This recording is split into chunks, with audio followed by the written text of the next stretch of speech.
ذہنی سکون۔ اے اللہ، مجھے آنے والے بہترین دن عطا فرما اور میرے نصیب میں ایسا لکھ دے جس سے میرا دل خوش ہو۔ مجھے ذہنی سکون عطا کر اور میرے معاملات کو آسان کر دے۔ آمین ثم آمین۔ اللہ کو راضی کرنا۔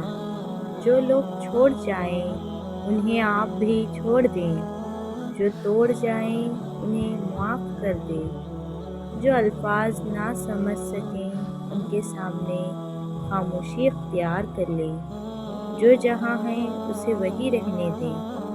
بس یہ یاد رکھیں کہ ہر کسی کو راضی کرنا آپ کے بس میں نہیں اور نہ ہی ضروری ہے، بس اللہ پاک راضی رہے یہی کافی ہے۔ بہت خوبصورت بات۔ زندگی میں خود کو کبھی بھی کسی کا عادی مت بنانا، کیونکہ انسان بہت خود غرض ہے۔ جب آپ کو پسند کرتا ہے تو آپ کی برائی بھول جاتا ہے، اور جب آپ سے نفرت کرتا ہے تو آپ کی اچھائی بھول جاتا ہے۔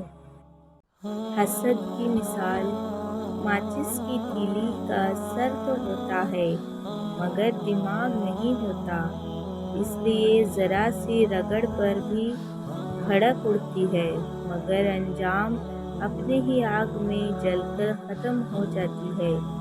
حسد کی مثال بھی بالکل ایسی ہی ہے۔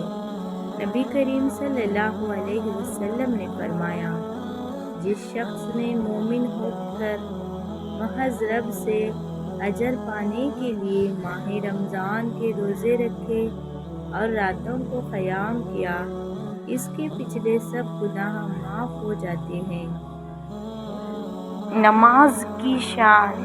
جب تم نماز کے لیے کھڑے ہوتے ہو، سر سے آسمان تک رحمت الہی گھٹا بن کر چھا جاتی ہے۔ فرشتے تیرے چہرے کی طرف جمع ہو جاتے ہیں۔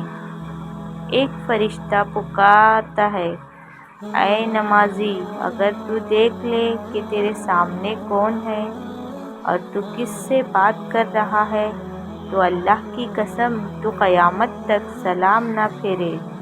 اللہ تعالی ہمیں 5 وقت کی باجماعت نماز ادا کرنے کی توفیق دے۔ آمین آمین یا رب العالمین۔